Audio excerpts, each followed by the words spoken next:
Hello, j'espère que tu vas bien. Au quotidien, avec Julia, on côtoie beaucoup de freelances et d'entrepreneurs, que ce soit parmi nos collaborateurs, nos amis ou les étudiants qui suivent nos formations en ligne. Et on le constate tous les jours, chez nous y compris, l'introspection, la remise en question, la projection, le souci d'amélioration continue et autres notions similaires font partie du game de beaucoup d'entre nous. Finalement, peu importe qui on est, je pense que c'est jamais une mauvaise idée de prendre du recul sur soi et son activité. C'est même nécessaire dans une démarche d'amélioration constante de ses services, de sa posture, de son mindset, de ses méthodes ou toute autre composante d'un business sur le web. Et pour te guider dans ces réflexions propres à la vie d'indépendant, je t'ai tout simplement listé 15 pistes pour t'améliorer et déchirer encore plus. Choisis une niche pour ton client idéal. Même si tu penses qu'il est nécessaire de se diversifier pour attirer plein de clients, please stop it. L'un des secrets de la réussite en freelance, c'est la spécialisation. Alors oui, au départ, tu proposeras peut-être à la fois du community management et de la rédaction web, par exemple, mais à terme, il va falloir faire un choix, parce que tu peux pas être expert de ces deux domaines à la fois, en tout cas pas aussi bien que si tu te concentrais à 100% à l'un des deux. Tu me suis? Choisir une niche, c'est être précis. C'est être développeur de site web pour micro-entrepreneurs, par exemple, ou encore organisateur de mariage bohème uniquement, ou encore photographe culinaire. Choisis quelque chose de précis et qui te passionne, pour lequel tu vas te positionner en expert et pour lequel on te reconnaîtra comme tel. Maîtrise une compétence que les autres freelances évitent. On nous demande souvent comment esquiver ou comment contrer la concurrence. C'est parfaitement légitime de vouloir se différencier des autres freelances qui proposent des produits ou services similaires aux tiens. Même si, et on y reviendra un peu plus loin dans cette vidéo, la véritable concurrence n'existe pas vraiment sur la planète entrepreneuriat. Bah oui, même si une personne propose les mêmes services que toi, elle ne les vend peut-être pas de la même façon ni aux mêmes cibles que toi. Et sa personnalité, sa manière de fonctionner, ne matcherait peut-être pas avec tes prospects ou clients. En bref, on ne croit pas vraiment au vol de clients. Mais si tu veux vraiment te démarquer de façon concrète et être reconnu pour ton expertise unique, voici la réponse. Maîtrise une compétence que les autres évitent ou non pas. C'est une solution pour avoir peu de concurrence à tes côtés et valoriser ton unicité. Dans ta niche, tu peux peut-être intégrer une compétence rare, une expertise très poussée sur un outil ou dans une technique particulière. Si c'est le cas, fonce. Ça te permettra d'avoir un avantage concurrentiel pour décrocher ton client idéal. Lis et pratique ton métier tous les jours. Ça paraît évident dit comme ça, mais en vrai, tout le monde ne se tient pas informé de ce qui se passe dans leur métier. Et il est essentiel de lire, d'écouter ou de visionner du contenu à propos de ton métier tous les jours. En tant que freelance ou entrepreneur solo, personne ne va venir te proposer une formation sur la nouvelle fonctionnalité d'Instagram ou de TikTok. Personne ne va venir t'apporter sur un plateau les meilleures publicités Facebook de l'année. Personne ne va te donner des presets Lightroom pour retoucher tes photos. Personne ne va frapper à ta porte et te dire « Attention, la réglementation de ton métier change ». Tu dois être dedans tous les jours. Tu dois te tenir informé de tout ce qui se passe et de comment ça va influer sur ton métier au quotidien. Sur comment tu vas pouvoir t'en servir pour pérenniser ton business ou développer toujours plus ton expertise métier. Tu es le seul garant des mises à jour de ton cerveau, tes services ou de ton entreprise. Et il en est de même pour la pratique. Si tu n'as pas un métier que tu es obligé de pratiquer tous les jours, essaye de t'entraîner quand même. Continue à exercer, à expérimenter, à te former, à produire du contenu. C'est sincèrement vital si tu veux pas te retrouver largué ou un peu perdu. Forme-toi continuellement pour te développer. De la même manière que tu dois te tenir à jour sur les nouveautés de ton secteur, il est vital de continuer à te former régulièrement en freelance. Ici, on sort du cadre de ton expertise et de tes compétences, parce qu'en réalité, pérenniser un business demande un sacré package de compétences supplémentaires. Et ce, même s'il s'agit de compétences que tu ne vends pas directement à tes clients. Je parle de celles qui t'aident à faire les bons choix, à avancer dans la bonne direction, à mieux maîtriser ton entreprise ou à la développer, etc. C'est à toi de détecter les choses qui pourraient être améliorées dans ton entreprise ou ta posture de freelance et de faire appel aux bonnes personnes pour te former. Ça peut être, par exemple, apprendre à mieux t'organiser, à gérer tes finances ou à faire des investissements, à gérer un projet de A à Z, apprendre la rédaction web si tu veux produire tes propres contenus et que c'est pas ton métier, et etc. La liste peut être longue. Bref, toutes les compétences complémentaires dont tu as besoin et qui ne font pas partie de ton métier à proprement parler. Là, t'investis sur toi et pas sur tes offres. Certaines personnes ne voient pas l'intérêt d'apprendre en dehors de leur propre métier et pourtant, c'est aussi ce qui leur permettrait de devenir des freelances plus accomplis ou des entrepreneurs qui savent où ils vont et comment ils y vont. Montre-toi sur le web et les réseaux sociaux. N'y allons pas par quatre chemins. Oui, c'est parfois difficile de trouver ses clients en freelance ou en tant qu'entrepreneur. Quand on débute, on part la majorité du temps avec une communauté constituée de 0 personnes.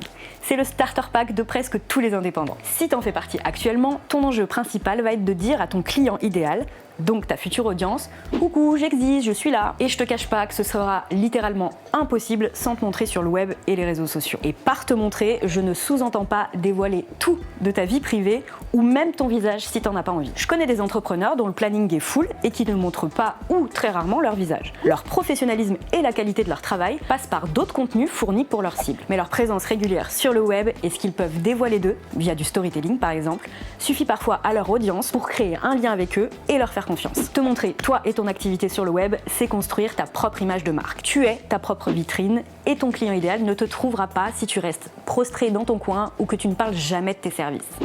Développe ta liste d'emails.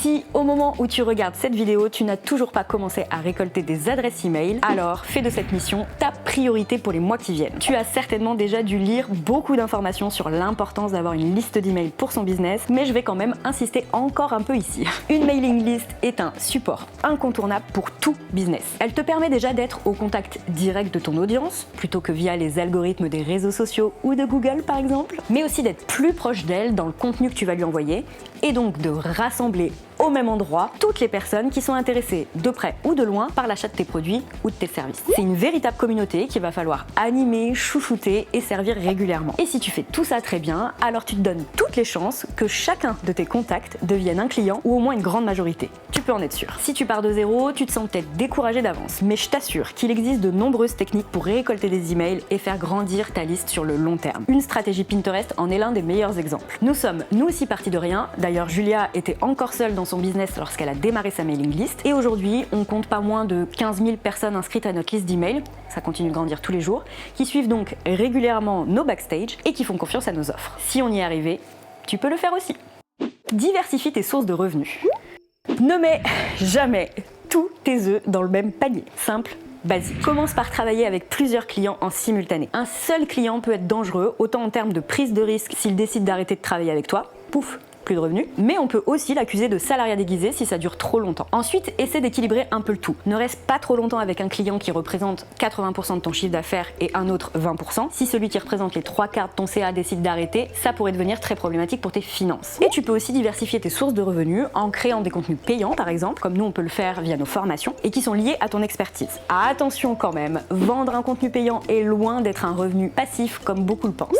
Ça représente beaucoup de travail et d'engagement envers les personnes qui l'achètent. Assure-toi donc que ça te fasse kiffer, que ce soit de qualité et que tu te sentes aligné avec ce type d'offre. Si c'est le cas, et même si tu es dans le creux de la vague dans ton activité, tu auras une source de revenus différente pour compenser quoi qu'il arrive. Par exemple, si tu es graphiste freelance, tu peux diversifier tes sources de revenus en créant des formations en ligne pour maîtriser Photoshop. Si tu es créatrice de bijoux et que tu vends sur Etsy, tu peux te créer une nouvelle source de revenus en commercialisant un e-book pour fabriquer soi-même ses bijoux. Si tu es photographe culinaire, tu peux animer des formations en présentiel ou non sur les bases de la photographie de plats, etc. etc. Et si tu manques d'inspiration, sache qu'on a publié un article sur notre blog avec 50 idées de formation en ligne.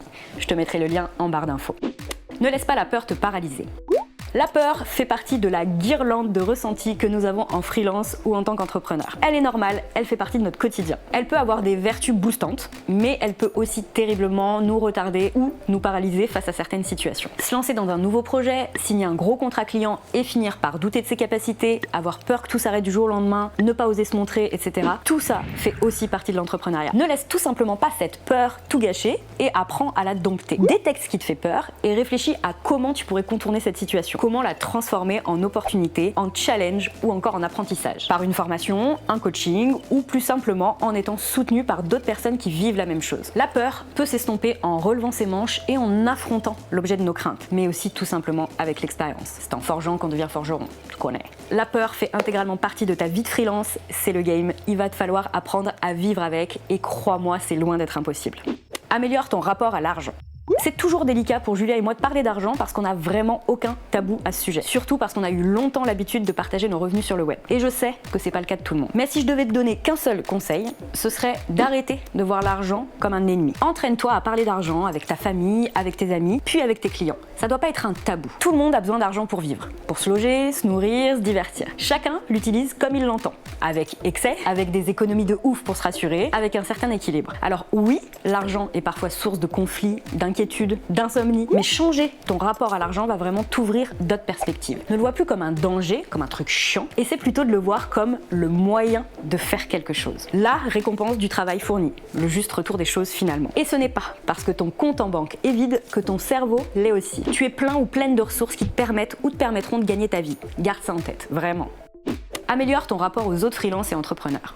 La comparaison aux autres n'a tout simplement pas sa place dans ton quotidien de freelance. Je préfère aller droit au but parce que je constate de plus en plus de ras-le-bol face à certains entrepreneurs, influenceurs, à qui tout semble réussir dans la vie pro ou perso. Ne tombe pas dans le piège d'envier d'autres entrepreneurs qui semblent signer beaucoup plus de contrats que toi ou qui exposent fièrement tous leurs objectifs atteints. Déjà, la première règle de base sur le web et les réseaux sociaux, c'est que chaque personne ne te montre que ce qu'ils ou elles ont envie de montrer. Partant de ce postulat, tu ne peux tout simplement pas imaginer, et j'ai bien dit imaginer, que tu es moins bien qu'un autre freelance, moins compétent ou moins successful. Tu ne sais pas ce qui se cache derrière une façade parfaite sur les réseaux sociaux. Tu ne sais pas si l'autre personne traverse des difficultés ou non, et il y a de grandes chances qu'elle en traverse. Concentre-toi sur toi, tes projets et ta propre progression. Si tu dois échanger avec d'autres freelances ou entrepreneurs ou les suivre sur les réseaux, ne le fais que si c'est sain pour toi. On a tous des personnes qui nous inspirent, nous boostent à faire mieux ou avec qui on a plaisir à échanger. Mais si ça tombe dans la compétition malsaine ou le malaise, c'est next. Crée une organisation et respecte-la. Le constat un peu brut mais pourtant simple, c'est que si tu n'es pas organisé dans ton quotidien de freelance, tu n'y arriveras jamais. Vraiment. Tu sais que je suis plutôt d'un naturel optimiste et que j'ai tendance à te booster plutôt que l'inverse, mais sérieusement, si tu n'es pas organisé, tu ne tiendras jamais sur la durée si tu t'éparpilles sans cesse ou que tu n'as aucun contrôle sur la manière de gérer ton temps et donc ton énergie. Si tu n'as pas encore trouvé la meilleure organisation possible pour toi, celle qui te permet d'être productif et de kiffer ton quotidien, pas de panique. Ce n'est pas quelque chose que l'on trouve en un claquement de doigts, je te l'assure. L'organisation, ça s'apprend, ça s'expérimente, ça s'ajuste. En devenant freelance et donc chef d'entreprise, on se retrouve seul devant ses responsabilités et ses projets. Mais il n'y a toujours que 24 heures dans une journée. Sans deck. C'est normal de ne pas être au top de la productivité dès le début. Alors, inspire-toi de notre technique d'organisation, celle qu'on peut te partager sur notre blog, sur nos contenus gratuits et nos formations en ligne. Fais confiance à des outils comme Notion pour t'épauler au quotidien. Fais appel à un ou une assistante virtuelle pour t'aider à gérer certains aspects de ton business si c'est nécessaire, etc. Mais, par pitié, ne prends pas l'organisation de ton business et donc de tes journées à la légère. Ça fait vraiment partie des fondations de ton entreprise. Externalise certaines tâches dès que possible. Je suis en mesure de te donner ce conseil parce que nous l'avons appliqué à nous-mêmes et à notre business depuis un certain temps déjà. Sous-traiter certaines tâches devenues récurrentes, pénibles, chronophages, raye la mention inutile, est tellement libérateur. Pour ton quotidien, ta santé mentale et pour ton bien-être. Quand tu te sens dépassé par trop de travail ou aux limites de tes compétences, délègue à une personne dont c'est le métier. Soit de gérer plein de petites choses qui sont pas compliquées à réaliser mais qui sont nombreuses, soit de travailler sur quelque chose que tu ne connais pas ou que tu ne veux plus faire toi-même. Avec Julia, on a délégué certaines parties de notre business à plusieurs personnes qui nous accompagnent régulièrement. Ça a commencé par faire appel à une assistante virtuelle en freelance qui nous a aidé à réaliser toutes les petites choses pour lesquelles on ne voulait ou pouvait plus consacrer du temps. Un an plus tard, ce poste est désormais occupé par Lise, notre office manager embauchée à temps plein. En parallèle, on continue de déléguer très souvent des missions pour lesquelles nous ne sommes pas expertes. Tout ce qui est technique sur notre site web, par exemple, le développement, les sauvegardes, les mises à jour. Mais on continue aussi de faire appel à des freelances pour prendre le relais sur nos cerveaux ou notre planning. Apprends à dire non. Quand on débute, et même après, on a souvent envie d'en faire le plus possible, d'accumuler le plus de clients, le plus de missions, ou bien de se lancer dans un maximum de projets hyper stimulants pour soi. C'est bien si ça te permet de te sentir plus en sécurité parce que la majorité de ton planning est occupé, mais peut-être qu'il va finir par déborder et exploser ton énergie en plein vol. Apprendre à dire non quand on est freelance ou entrepreneur, c'est savoir comment occuper son temps et son cerveau de façon intelligente. C'est dire non à des sollicitations de clients dont on n'a pas vraiment envie, ou pas le temps, pas les compétences, mais aussi se dire non à soi-même pour ne pas s'éparpiller inutilement. Même si tu as l'impression d'être obligé d'accepter tout et n'importe quoi pour générer des revenus suffisants, mais que ça ne t'épanouit pas plus que ça, sache que tu as le choix dès maintenant. Et si tu es du genre à lancer 1000 projets à la fois, sache qu'il vaut mieux venir à bout de chaque chose, une à la fois, pour vraiment avancer. Alors, n'accepte de consacrer ton cerveau, tes compétences et ton temps qu'aux choses qui te correspondent vraiment et qui font avancer tes objectifs. Parce que si tu te surcharges dès le début, tu pourras difficilement faire marche arrière et tu t'essouffleras. Collabore avec des personnes de qualité.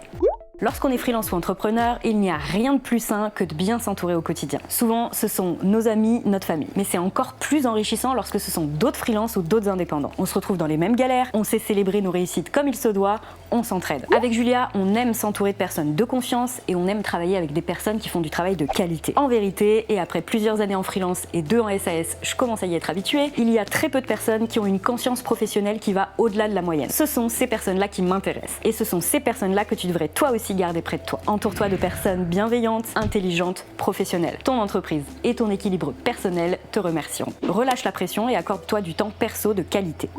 Et je termine par te dire que la vie de freelance n'est pas faite que de boulot et de course à l'objectif chaque minute de chaque journée. Oui, faut beaucoup d'autodiscipline et de travail pour se développer à long terme et réussir. Je vais être un peu brute, mais l'entrepreneuriat ne laisse tout simplement pas la place à la procrastination constante. Mais ça ne veut pas non plus dire mettre toute ta vie ou toutes tes passions entre parenthèses. C'est même contre-productif puisque la majorité des cerveaux humains ont besoin de décompresser. Je dis la majorité parce qu'il y a toujours des exceptions et c'est ok aussi. Être freelance, ça ne veut pas dire charger la mule à tout bout de champ, sauf si t'en as vraiment envie. C'est aussi vivre une vie comme tout le monde, avec du temps libre pour faire autre chose, même si c'est en pleine journée. Donc bye bye les injonctions à travailler 70 heures par semaine quand on se lance, ou la culpabilité de ne pas t'être levé à 5 heures du matin pour faire une miracle morning. Ta motivation et ta concentration te diront merci si tu te permets de souffler aussi régulièrement que t'en as envie ou besoin. Et nous voici arrivés au bout de ces 15 idées de potentielles améliorations dans ton quotidien d'indépendant. Alors, est-ce qu'il y a des choses à améliorer chez toi ou tu te sens plutôt pas mal? On en discute dans les commentaires et je te dis à très vite pour une prochaine vidéo.